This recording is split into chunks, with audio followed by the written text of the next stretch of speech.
Most respected principals are teachers, members of the Vivekananda Kendra, and friends.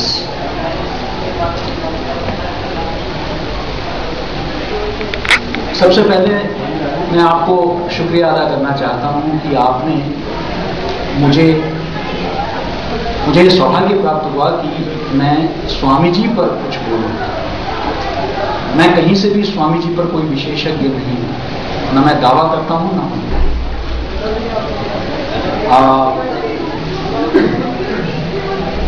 मैं शुरू करने से पहले आप सबसे क्षमा भी चाहूंगा कि अगर मेरी भाषा में कोई त्रुटि हो, क्योंकि मूलतः आजीवन मैं अंग्रेजी पत्रकार रहा हूं और मूलतः दक्षिण भारत से हूं। तो अगर कोई मेरी भाषा में त्रुटि हो तो क्षमा जरूर करें। मित्रों, स्वामी जी के साथ जो एक मेरे लिए स्वामी जी एक प्रेरणा स्रोत रहे हैं। आज से 27-28 साल पहले कॉलेज के जीवन में जब मेरे साथी लोग नेपोलियन हिल और Dale Carnegie how to win friends and influence people जैसे किताब पढ़ते थे, तो मैं स्वामी जी की किताब पढ़ता था, कॉल टू द नेशन। मुझे वो अच्छा लगा। मुझे लगा कि वो बहुत ज्यादा प्रेरणादायी है। बाकी जितने भी मोटिवेशनल, क्योंकि वो एक उम्र होता है जब आप मोटिवेशनल लिटरेचर बहुत पढ़ते हैं, और उस वक्त मुझे लगा कि वो जो बातें कर रहे हैं डेल कार्नेगी और नेपोलियन हिल और 50 और ऑथर्स जो आपको बताते हैं कि दोस्त कैसे बनाना है, दोस्त से कैसे फायदा लिया जा सकता है, मित्र से आप किस तरीके से कल्टीवेट करें, उनसे बिजनेस के कैसे रिलेशनशिप जोड़ें।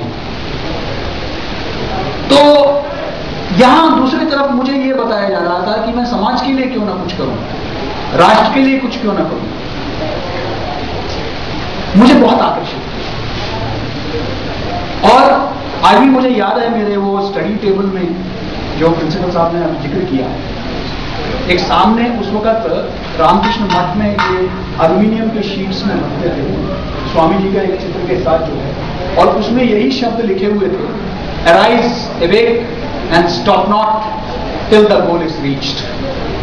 और वो हमेशा से जब भी एक यंग किसी भी व्यक्ति के जीवन में कई उतार चढ़ाव होते हैं, कॉलेज में, कभी खेलकूद में, कभी ड्रामेटिक्स में, कभी पढ़ाई में, कभी परिवार के अंदर, तो मैं सिर्फ उस मैसेज की तरफ देखता था और मुझे मेरे अंदर एक ऊर्जा जो है वो पैदा हो गया। आज मैं स्वामी जी के बारे में बहुत ज्यादा, क्योंकि आज तो हम लोगों के टाइम में तो हमें लाइब्रेरी में जाना पड़ता था, आपको तो बस गूगल में जाना है, माउस क्लिक कीजिए, स्वामी जी के बारे में पूरा लिटरेचर आ जाएगा। अब मैं उसका प्रिंट आउट निकाल के आपके सामने सुनाऊं, इसका कोई मतलब नहीं है। मैं सिर्फ बात यह करना चाहता हूं कि कितना सार्थक है स्वामी जी का जीवन आज हमारे लिए। आज उनका रेलेवेंस क्या है, what is his relevance today. Swami ji ने, मैं अभी पिछले महीने बेलूर मठ में भी था, और मेरा जो फाउंडेशन है global foundation for civilisational harmony, जिसका अभी जिक्र किया था, यह ग्लोबल फाउंडेशन भी कहीं ना कहीं प्रेरित है स्वामी जी के vision of a universal religion. उन्होंने एक बात कही थी, अभी जैन साहब ने बात किया brothers and sisters of America के बारे में। अगर आप बड़े सिंपली देखेंगे तो उसमें कोई बड़ी बात नहीं थी। कोई भी नेता चौराहे में खड़ा होता है, भाइयों और बहनों कहता है, उन्होंने अंग्रेजी में उसका अनुवाद कर दिया, लेकिन उसका मीनिंग बहुत काफी गहरा था, गहरा इस सेंस में था कि उस जमाने में आप एक टोटली एक विदेशी, जहां पहली बार उस पाश्चात्य सभ्यता का एक तरह से भेंट हो रहा था, परिचय हो रहा था। उन्होंने कभी हिंदू शब्द सुना नहीं था, सनातन धर्म सुना नहीं था, उनका पहली बार वो मुखातिब हो रहे थे एक ऐसे पूर्व से आए हुए एक प्रतिनिधि का, जिनका वेशभूषा बिल्कुल भिन्न था, भाषा भिन्न था, वो अंग्रेजी बोलते थे, वो बात अलग है, लेकिन जो पूरा दर्शन भिन्न था। वो व्यक्ति आपके सामने खड़ा हुआ है और पहली मुलाकात आपको कह रहा है कि ब्रदर्स एंड सिस्टर्स, बिल्कुल अनजान, वो एक मुलाकात कोई दो लोग हम जान पहचान के हैं वो मुलाकात नहीं थी, वो दो सभ्यताओं की मुलाकात थी। दो क्या, वर्ल्ड पार्लियामेंट ऑफ रिलीजन तो कई सभ्यताओं की मुलाकात। और वहां रख के आप अपना परिचय दे रहे हैं, वहां से आप ये बता रहे हैं, पूरे विश्व के सामने आप ये संदेश रख रहे हैं कि हम उस आत्मीयता में कितना यकीन करते हैं जब हम ब्रदर्स एंड सिस्टर्स करें। ये कोई नई बात स्वामी जी ने नहीं की, इस देश के संदेश को उन्होंने दिया है। हम बस में, आपने ध्यान दिया होगा, शायद ध्यान नहीं दिया होगा क्योंकि ये हमारे लिए नेचुरल आता है। हम बस में जब गाड़ी में ड्राइवर को कहते हैं बस रोकने के लिए, तो हम कहते हैं भैया गाड़ी जरा रोक देना। ऑटो वाले को भी कहते हैं भैया, रिक्शे वाले को भी कहते हैं भैया, भाई कहते हैं, बहन जी। कोई भी फ्रेंड हो, मित्र हो, थोड़ा उम्र में बड़े हो, या तो भाई साहब होते हैं या भाभी जी। रिश्ते बहुत जल्दी हम जोड़ देते हैं। हमारे लिए वो मिस्टर स्मिथ, मिस्टर जॉन वो नहीं है। वो ये मैसेज देना चाहते थे पूरे विश्व में कि ये जो हमारी सभ्यता है वो इंसान को, और सभ्यता मतलब ये पूरा भारतीय सभ्यता, हम इंसान को कितना तवज्जो देते हैं, उसमें जो एकता का जो संदेश है, हम हरेक में एक भाईचारा हमें नजर आता है, हमें अपना ही एक, हमारा ही एक हिस्सा नजर आता है हमारे सामने, तभी हम उसको भाई या बहन कहते हैं। वो एक संदेश था, वो सिंपल एक ब्रदर्स एंड सिस्टर्स, उस पर उठ के लोगों ने ताली बजाया, उसकी तो चर्चा होती है, लेकिन वो नहीं था। तभी एक इमीडिएट राक्रोशमा बन गया, वहीं रखे कई लोग शिष्य बन गए उनके। वो इसलिए कि ये उनके लिए एक नई बात थी। उन्होंने कहा हमने तो ऐसी भाषा कभी सुनी नहीं। सुनते हैं, अपने भाई बहनों को बुलाते हैं, चर्च में ब्रदर होता है, चर्च में फादर भी होता है, पादरी होता है, तो फादर भी कहते हैं। लेकिन एक टोटली डिफरेंट सभ्यता का व्यक्ति आपसे सामने खड़ा हुआ है, आप नहीं जानते हैं, बिल्कुल अनजान, वो आपको कहता है भाई, तो उस वक्त उन्होंने एक बहुत बड़ा संदेश दिया। लेकिन यह संदेश सिर्फ वो पाश्चात्य के लोगों के लिए नहीं था।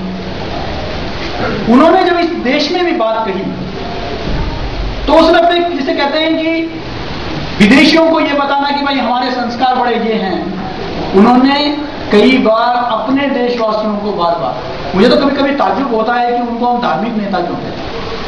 वो कोई धार्मिक नेता नहीं थे, उनसे सेकुलर तो कोई नेता ही नहीं था।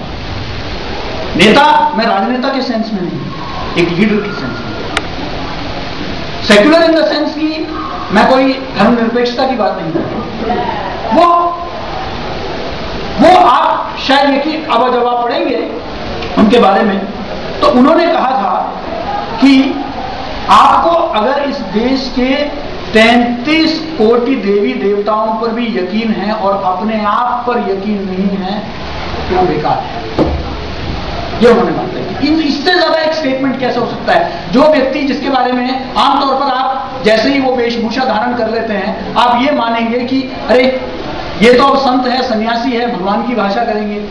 लेकिन वो जितना प्रैक्टिकल, प्रायोगिक बातें करते थे, एक सेंटेंस ने तो मुझे हिला दिया था उस उम्र में। उन्होंने कहा था कि you will reach nearer to heaven by playing football rather than reading the Gita. आप फुटबॉल खेल के भगवान के करीब ज्यादा जा सकते हैं। उनका वो जो फिजिकल और मेंटल स्ट्रेंथ पर उनका जो यकीन था, वो ये नहीं कहते थे कि आप बिल्कुल क्या कहते हैं उसको, पूजा पाठ और उसमें बस लिप्त हो जाइए और कुछ नहीं करना है। कर्म पर उन्होंने जोर दिया, शारीरिक शक्ति पर उन्होंने जोर दिया। उनका कॉल था nerves of steel and muscles of iron. दोनों, मस्तिष्क और आपका बाहु, इन दोनों पर। इसलिए उन्होंने कई बार जोर दिया था उस यूनिटी की बात जब करते हुए कि इंटेलेक्ट की बात करते थे, कि वेदांत का इंटेलेक्ट और इस्लाम का बॉडी, इसका उन्होंने जिक्र किया था। क्योंकि उसमें जो ब्रदरहुड उन्होंने देखा और यहां जो उन्होंने इंटेलेक्चुअल एक्सपेंशन देखा, उन्होंने कहा ये दोनों जब मिलेंगे तभी पूरे विश्व में जो है आप अमन होगा और गुडविल होगा। और सभी, और उन्होंने जितना संदेश दिया को एग्जिस्टेंस के लिए, उन्होंने कहा कि जैसे नदी से हम अलग अलग बर्तनों से पानी भरते हैं, कोई गिलास से भरता है, कोई बाल्टी से भरता है, कोई लोटे से भरता है, कोई मग्गे से भरता है। जिस जिस उसमें आप पानी भरते हैं वो उसी रूप का हो जाता है, लेकिन अंततः वो पानी है।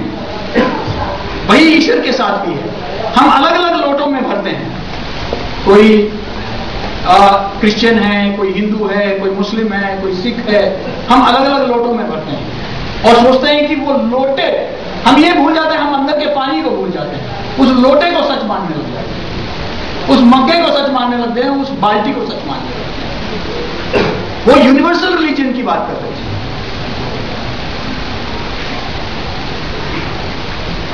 मित्रों, बहुत उस अपने जमाने के हिसाब से बहुत रेवोल्यूशनरी सोच रहा था, क्योंकि उनका यह कहना था कि आप सब तो अपने लिए जीते हैं। आज का रेलेवेंस में वो ये सब, और उसमें कोई बुराई नहीं है। अगर मैं कहूं कि नहीं आप सब जो है संत बन जाइए, आप सब देश में बॉर्डर में चले जाइए, जरूरत ही नहीं। क्या जरूरत? देश सेवा का एकमात्र मतलब सब कुछ त्याग कर, त्यागी बनकर ही आप देश की सेवा कर सकते हैं, यह बिल्कुल गलत बात है। भोगी बनकर नहीं कर सकते। आप नागरिक, एक अच्छे नागरिक बनकर आप कर सकते हैं। मैं ये उम्मीद करूं कि मेरे पूरे, ये तो फिर भाषण हो जाएगा, तकरीर हो जाएगी, कि मैं ये कहूं कि आप सब जो है कल जाके सरहद पे खड़े हो जाइए। क्यों? सरहद में कोई जरूरत ही नहीं है इस वक्त आपकी, सरहद में ड्यूटी करने वाले लोग हैं। आप अपने क्षेत्र में आप भाग्यवान हैं, भाग्यशाली हैं कि आपके परिवार में इतना शक्ति है कि आज आप दिल्ली यूनिवर्सिटी के एक महाविद्यालय में आप यहां भर्ती होकर आप यहां एक छात्र बने हैं। कितने इस देश में लोग हैं। हमें गर्व है अपने उपलब्धियों पर। दुनिया की सबसे तीसरी बड़ी फौज, सबसे तीसरी बड़ी साइंटिफिक पावर, न्यूक्लियर सब, स्पेस पावर, सब कुछ है, लेकिन 33% विश्व के गरीब, वो भी एक सच्चाई है वो इस देश में।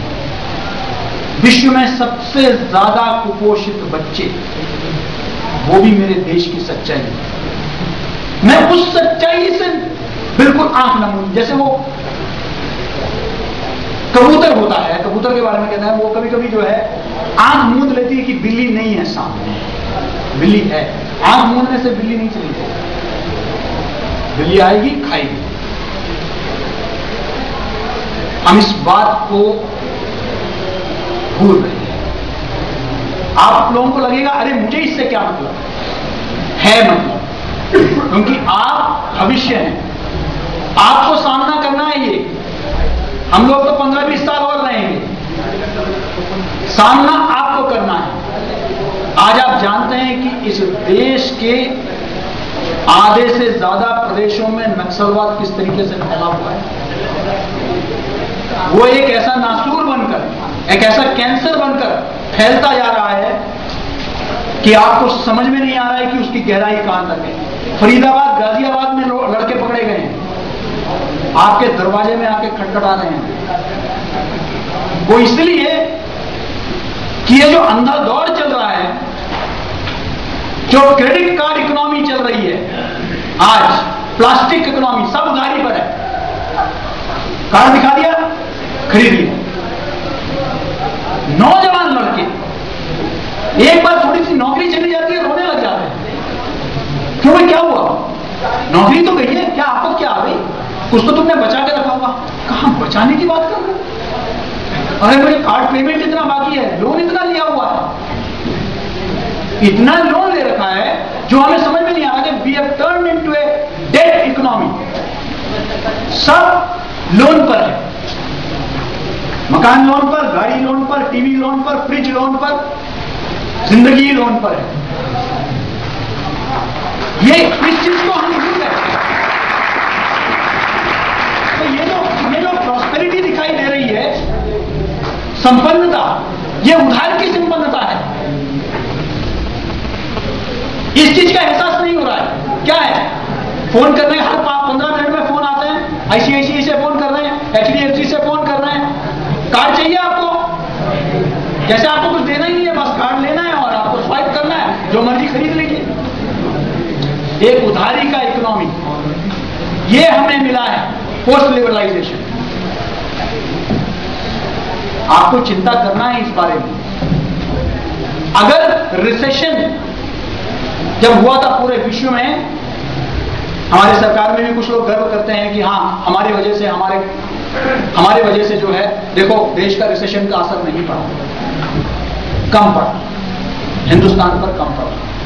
वो किसी और वजह से नहीं है, क्योंकि आज भी ज्यादातर हमारी जो आबादी है वो जो पैसे थोड़े बचा के रखने की, घर में पूरा पैसा खत्म हो जाए, लेकिन घर की जो महिला है उन्होंने कुछ ना कुछ, जो सब्जी लेने जाते हुए, तरकारी लेने जाते हुए, घर के सामान लेने जाते हुए उन्होंने कुछ पैसे बचा के रखे थे, वो जरूर बचे रहते हैं कि घर में कोई इमरजेंसी आ जाए कल को, तो उस वक्त वो निकले। सोना, गोल्ड, उसको संभाल के रखा जाता है। बच्ची की शादी है, बहन की शादी है, संभाल के रखो। सेविंग्स का एक कॉन्सेप्ट है इस देश में। गरीब से गरीब भी जो है वो अपना एक गुल्लक में जो है 5 रुपए भी बचता है, वो जाके डाल देता है, ताकि कभी जरूरत पड़े तो उसको निकाले। अमेरिका ने सब उड़ा दिया, और जो उड़ाया वो भी बैंक का था।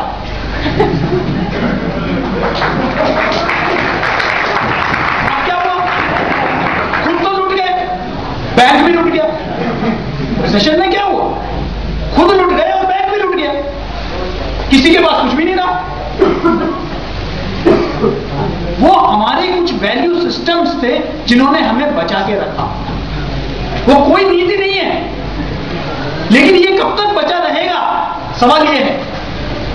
क्योंकि हम उस वैल्यू सिस्टम से बिल्कुल हट रहे हैं, हमें चिंता ही नहीं है। मतलब मुझे कभी कभी, मैं भी एक पार्ट टाइम अध्यापक हूं।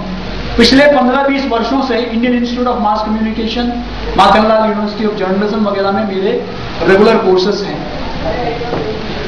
मैं पढ़ाता हूं। मैं पत्रकारों को कहता हूं, आप पत्रकार बनिए, कामयाब पत्रकार बनिए, हमारी तरह मत बनिए। जब हम पत्रकार बने थे तब हमारे रिश्तेदारों ने नाता तोड़ दिया था, कह रहे कि अरे ये तो बर्बाद होने के लिए जा रहा था, पत्रकार बनेगा। पत्रकार मतलब था झोला, कोल्हापुरी चप्पल, किराए का मकान नहीं मिलता था हमें, शादी तो दूर की बात, नहीं मिलता था। कहते पत्रकार को मकान देंगे, क्योंकि पता नहीं था कि कैसे पैसे जो है महीने के एंड तक आएगा, क्या आएगा हाथ में। लेकिन आज बदल गया है, हर प्रोफेशन की तरफ वहां भी बदलाव है। अच्छे अच्छे गाड़ियों में लोग जाते हैं, अच्छे मकानों में रहते हैं। लेकिन क्या जनतंत्र के चौथे स्तंभ को चार्टर्ड अकाउंटेंट या लॉयर की तरह होना चाहिए? एक सामाजिक जिम्मेदारी नहीं है? तभी तो आपको चौथा स्तंभ कहा गया है, किसी और को नहीं कहा गया है, आपको कहा गया है। वो इसी वजह से कि आपको समाज के प्रति संवेदनशील होना चाहिए ज्यादा। और मैं ये अपेक्षा करूंगा सभी से कि कम से कम जब आप राह से चल रहे हैं, आपको पता तो हो कि मेरा जो सड़क में सो रहा है कंबल ओढ़ के, वो मेरा भाई है और कोई नहीं है। जब मैं मुंबई में 28 माला के मकान बनाऊंगा, उस पर हेलीकॉप्टर उतारूंगा, पत्नी को बर्थडे में जो है बोइंग का एयरक्राफ्ट दूंगा, आज वो मेरा रोल मॉडल बन जाता है। उसके नाम पर फिल्म बन जाते हैं, पता नहीं गुरु चेला, पता नहीं क्या क्या।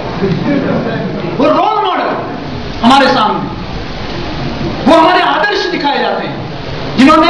पूरा देश के मार्केट इकोनॉमी में पूरा शेयर बाजार का उलटफेर करके, सारे घपलेबाजी करके, जिन्होंने देश में जो लोग कामयाब हुए हैं वो आज हमारे देश के सामने हीरो हैं। लेकिन देश के हीरोज का क्या? देश के हीरोज के बारे में कोई चर्चा नहीं होती। आज हम सिर्फ बात करते हैं तो किसकी बात करते हैं? आज भी एक बार सैमुअल हंटिंगटन ने यूएस में अपने सेमिनल वर्क में उन्होंने कहा था, जिन्होंने क्लैश ऑफ सिविलाइजेशन लिखा था, उन्होंने कहा था कि अगर अमेरिका आज गिर रहा है तो उसका यह वजह है कि अमेरिका के पास अभी हीरोज नहीं है। हमने हीरोज किसको बना दिया? वही जो फिल्म में हीरो है, वो हमारा हीरो है।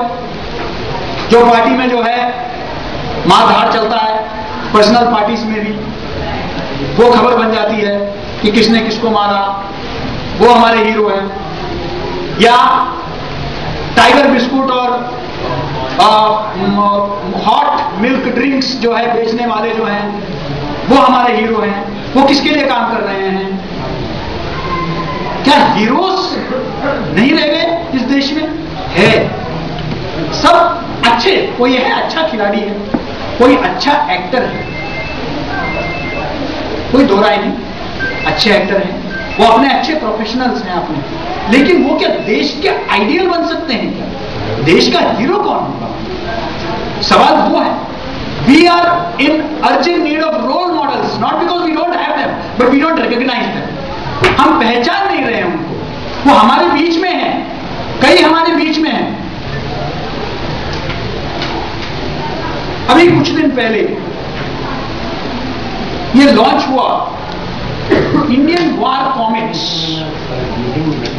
और ये कैप्टन बाणा सिंह सियाचिन के हीरो हैं। इन्होंने अपने जिंदगी को दांव पे लगा के जो है देश का इज्जत आबरू उसको उन्होंने बचाया। इन पर एक कॉमिक रिलीज हुआ, कॉमिक। तो जिन्होंने ये कॉमिक निकाला वो एक फौजी हैं। मैंने उनसे पूछा कि आपने ये कॉमिक क्यों निकाला? उन्होंने कहा कि हम लोग जब बच्चे थे तो हम लोग अमर चित्र कथा पढ़ा करते थे। पता नहीं आप में से कितनों को कभी आप लोगों ने देखा भी है या नहीं। मैक्सिमम अध्यापक गण तो देखे ही हैं। उसमें हम पढ़ते थे अभिमन्यु के बारे में, अर्जुन के बारे में, कर्ण के बारे में, हनुमान के बारे में, गुरु गोविंद सिंह के बारे में, छत्रपति शिवाजी के बारे में। आज इतने साल बाद भी नए भारत में भी, मैं ये नहीं कह रहा कि उनको हमें याद नहीं रखना चाहिए, लेकिन क्या हमारी आज की पीढ़ी उनके साथ अपने आप को जोड़ पा रही है या नहीं? शायद नहीं। उनको यह बताना है कि ऐसे हीरो तभी नहीं पैदा होते थे, हमेशा पैदा होते रहे हैं। ये इस देश का सौभाग्य रहा है। चाहे वो शहीद भगत सिंह ना हो, राजगुरु, जितने अनगिनत नाम, मैं अगर एक नाम लूंगा तो दूसरे नाम के साथ अन्याय कर रहा हूं, वो सब इस देश ने पैदा किए। और आज भी सियाचिन, कारगिल, मेजर उन्नीकृष्णन, संदीप उन्नीकृष्णन, जिन्होंने मुंबई में 26/11 में जो अपनी कुर्बानी दी जान की, ये हमारे हीरोज। आपकी तरह एम्बिशियस थे, महत्वाकांक्षी, फौज में जाना चाहते थे, अपना करियर बनाना चाहते थे, एनडीए में भर्ती हुए, कमांडो ट्रेनिंग लिया, और वो भी एक सुखी जीवन चाहते थे। अच्छा म्यूजिक बजाते थे, शौक था उनको, और all good things in life. लेकिन जब वक्त आया तब वो उठ खड़े हुए कि अब मुझे फैसला करना है। और ज्यादातर ये जो शहीद होते हैं, ये शहीद होते हैं दूसरों की जान बचाते हुए, अपनी जान बचाते हुए नहीं। आप कभी भी पढ़िए, जब राष्ट्रपति भवन में जब या आपके जो कार्यक्रम होता है 26 जनवरी में, जब पढ़ा जाता है साइटेशन, तो आपने ध्यान दिया होगा कि वो यही बताते हैं कि उन्होंने जो साहस दिखाया, वो जो धैर्य दिखाया, वो अपने साथियों की जान को बचाते हुए, कोई बुलेट खा के पड़ा हुआ है उसको उठा रहे हैं, उसको छोड़ सकते थे, अपनी जान बचा के भाग सकते थे। मेजर उन्नीकृष्णन भी, वो भी तो एक नौजवान था। और ये जो गोली चला रहा था वो भी तो नौजवान था, अजमल कसाब। तो ये नौजवान, हम जो कहते हैं कि हमारे पास करोड़ों नौजवान हैं, नौजवान हमारी शक्ति है, कैसा नौजवान? WTC को जिसने उड़ाया वो भी नौजवान,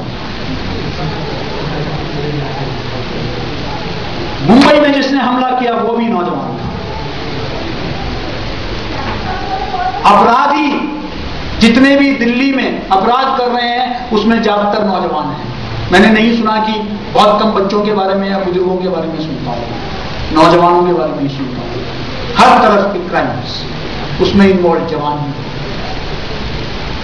आप जानते हैं कि लगभग इस वक्त पंजाब, जो हमेशा इस देश का बुलवार कर रहा है, आज पंजाब ड्रग एब्यूज के ग्रस्त में है।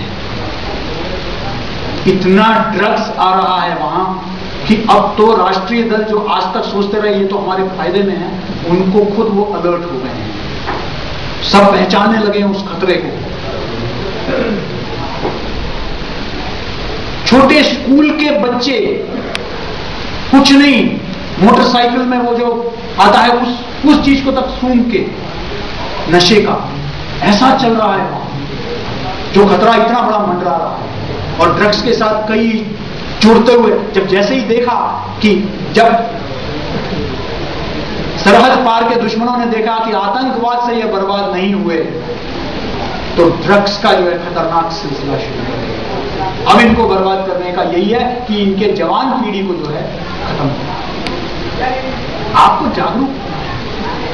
जागरूकता ही बात है, सबसे बड़ी बात। यही स्वामी जी ने भी कहा था। उन्होंने कहा, और अगर उनकी बात को हम मानते, मैं एक आध कोटेशन मैं उनका लेके आया हूं, आप जरूर इस पर ध्यान दें। So long as the millions live in hunger and ignorance,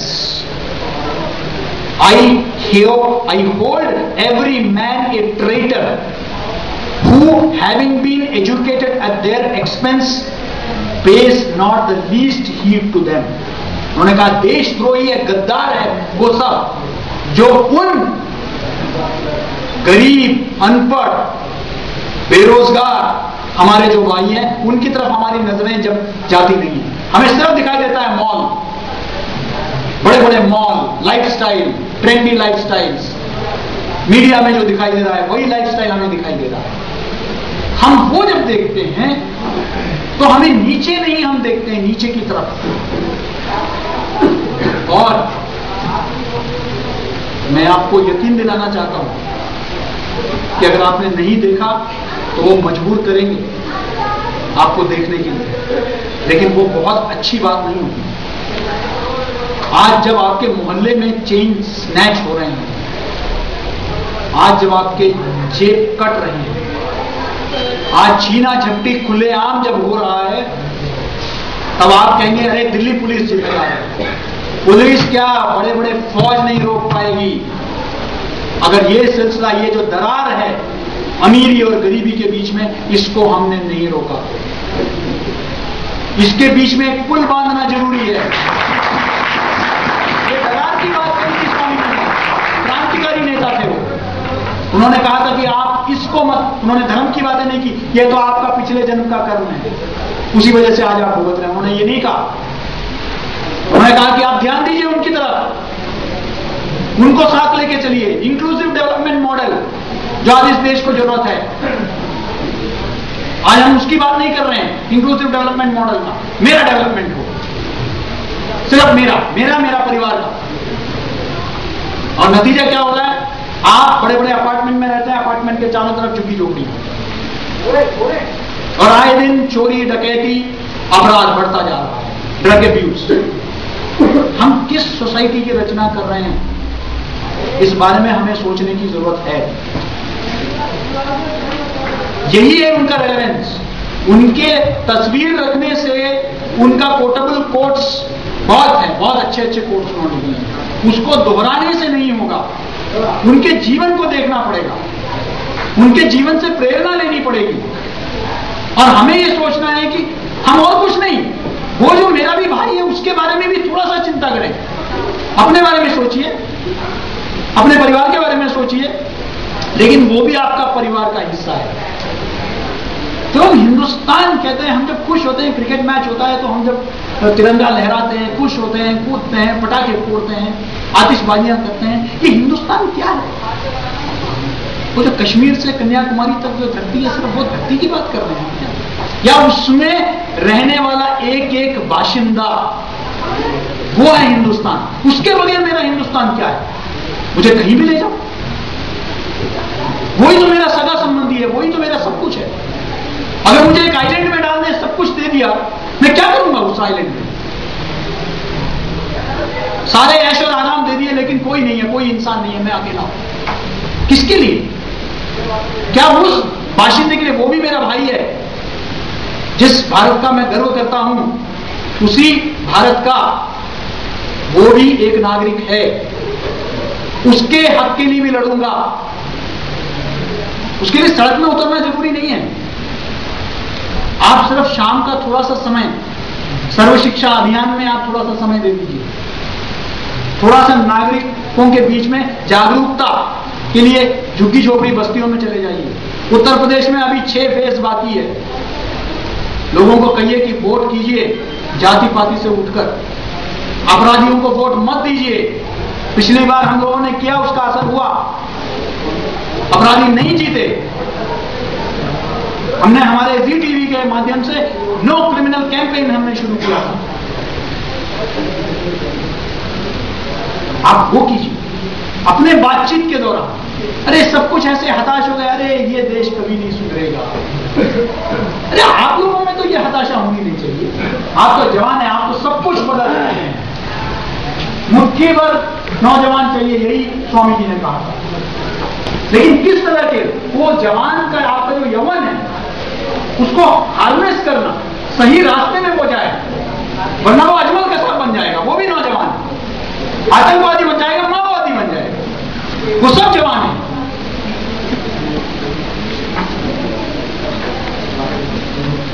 सृजनात्मक कार्य के लिए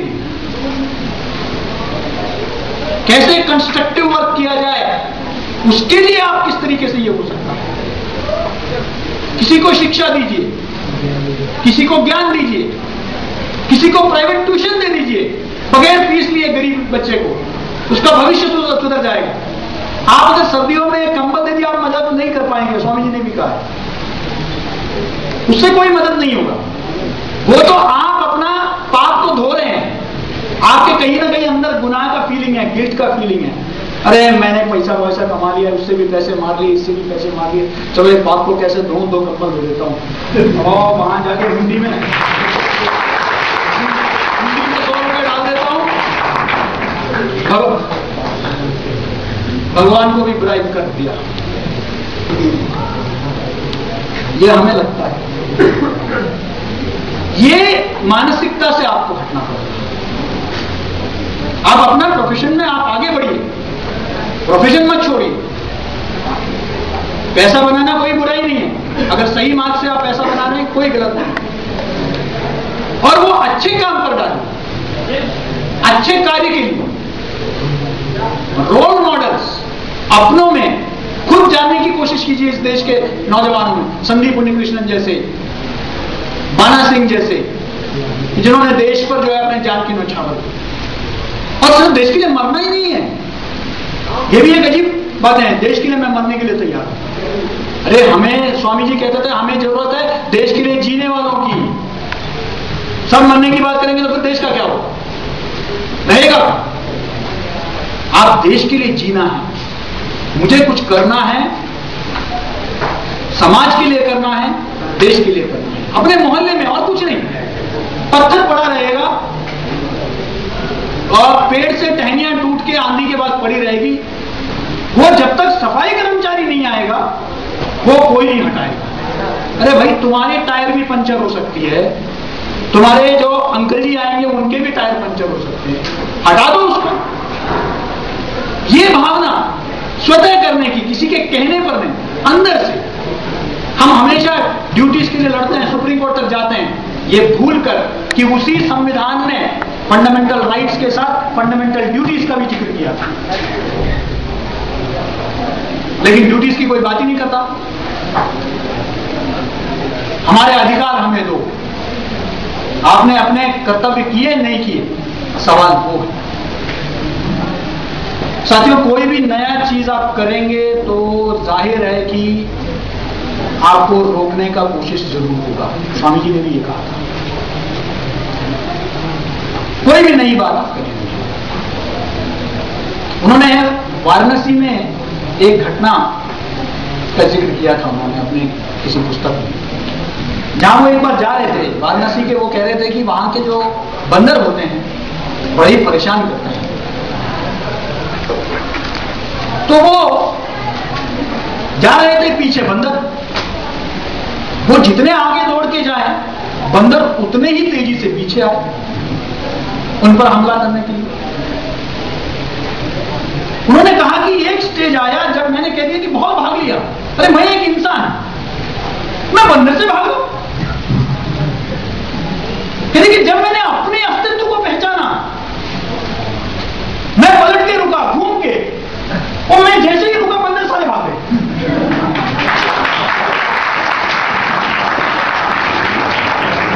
आप अपने आप को पहचानो, सब आपके दुश्मन भाग जाएंगे।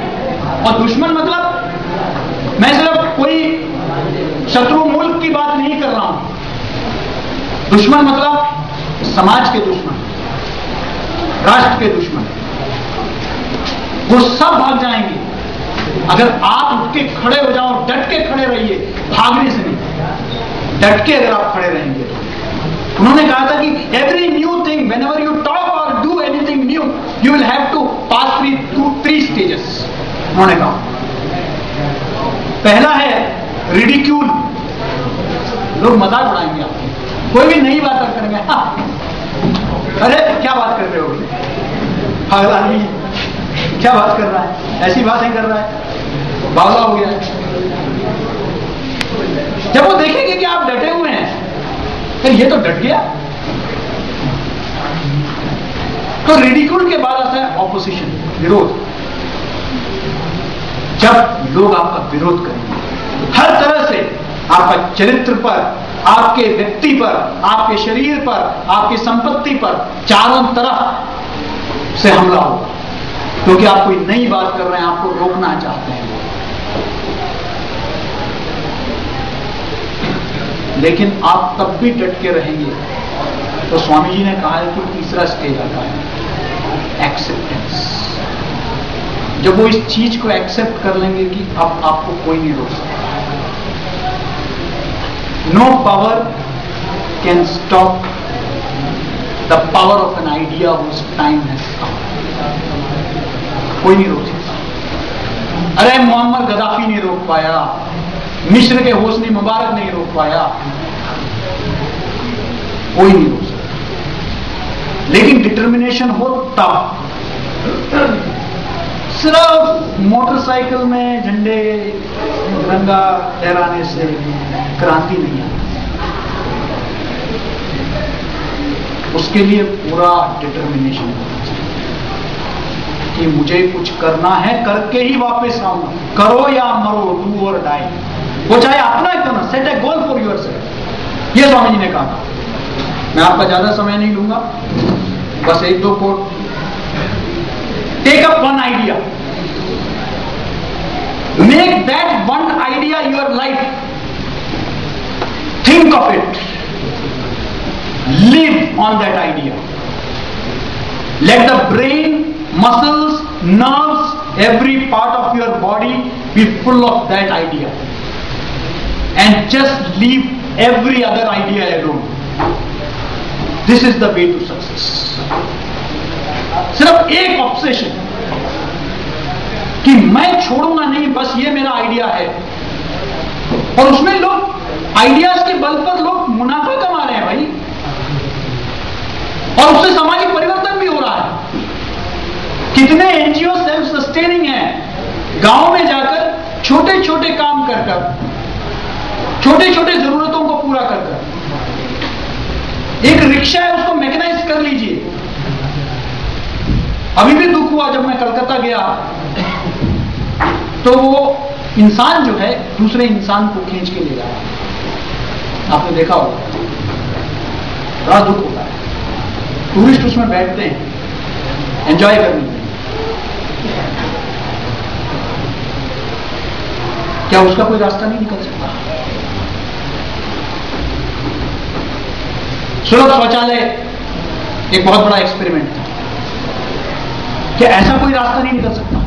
कभी आप लोग जरूर, मैं कहूंगा आप लोग अगर अफोर्ड कर सकते हैं, कभी मैं प्रिंसिपल साहब से भी कहूंगा, कभी किसी एनजीओ हम भी बात करेंगे, बच्चों को जरूर चित्रकूट जरूर भेजिए कभी, उनके वेकेशन में 2-3 दिन के लिए। चित्रकूट में जो पूरा एक्सपेरिमेंट चला है, किस तरीके से जीवन आप बदल सकते हैं, गांव गांव को कैसे गांव गांव में खुशहाली ला सकते हैं, आप अपने गांव में भी खुशहाली ला सकते हैं।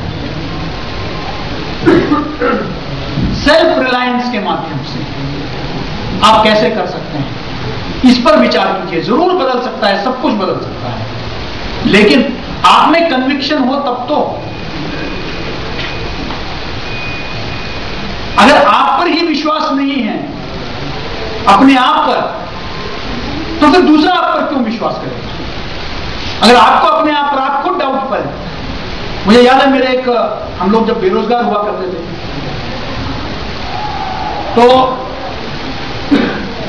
गुरुद्वारा रकाबगंज साहब में और शीशगंज साहब में, वहां हम लोग जाते थे लंगर खाने दोपहर को। तो लंगर खाते हुए आइडियाज डिस्कस करते थे। क्या आइडिया थे? एक चाइनीज फूड का खोले, चाइनीज फूड, अरे नहीं नहीं नहीं नहीं, चाट का ज्यादा चलता है, चाट में ज्यादा बिक्री है, ये आपको तय करना है। और उसी आइडियाज में किसी एक में टिके नहीं। अगर मैं टिक जाता तो शायद दिल्ली का सबसे मशहूर चाट वाला होगा।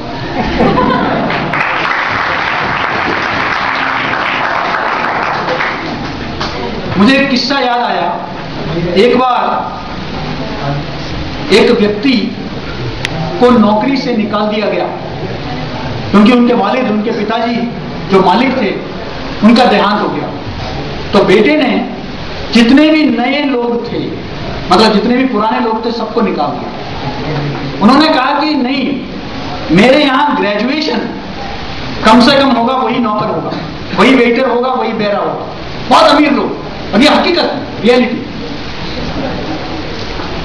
और ये व्यक्ति इवन 10वीं कक्षा इसने जो है पास नहीं किया था, इसको निकाल दिया। निकलने के बाद इसने एक छोटी सी दुकान खोली चाय, क्योंकि बेरे का काम ही किया है जिंदगी भर, बावर्ची का काम किया है, तो उसने बावर्ची का वहां एक छोटा सा कैंटीन टाइप कुछ खोला। उसमें लगे रहे। स्वामी जी ने जैसे कहा, एक आइडिया। और एक ऐसा वक्त आया जब उनका पूरा chain of restaurant, chain of hotels पूरे वेस्टर्न यूरोप में उनका स्थापित हुआ। तो एक इंटरव्यू हुआ जिसमें उनसे पूछा गया कि साहब, आप तो पढ़े लिखे नहीं हैं, आपने तो 10वीं भी नहीं पास किया, आपने इतना बड़ा बिजनेस एम्पायर खड़ा किया। जरा सोच के देखिए, अगर आप पढ़े लिखे होते तो आप क्या होते? कहने की बावर्ची। कहने अगर पढ़ा लिखा होता तो वो मुझे निकालता नहीं नौकरी से, और मैं वही उसको आज भी जो है चाय देता।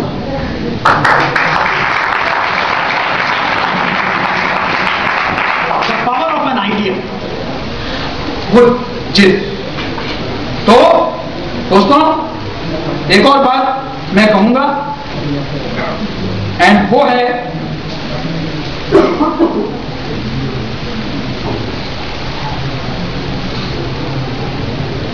Stand up, be bold, be strong, take the whole responsibility on your shoulders and know that you are the creator of your own destiny.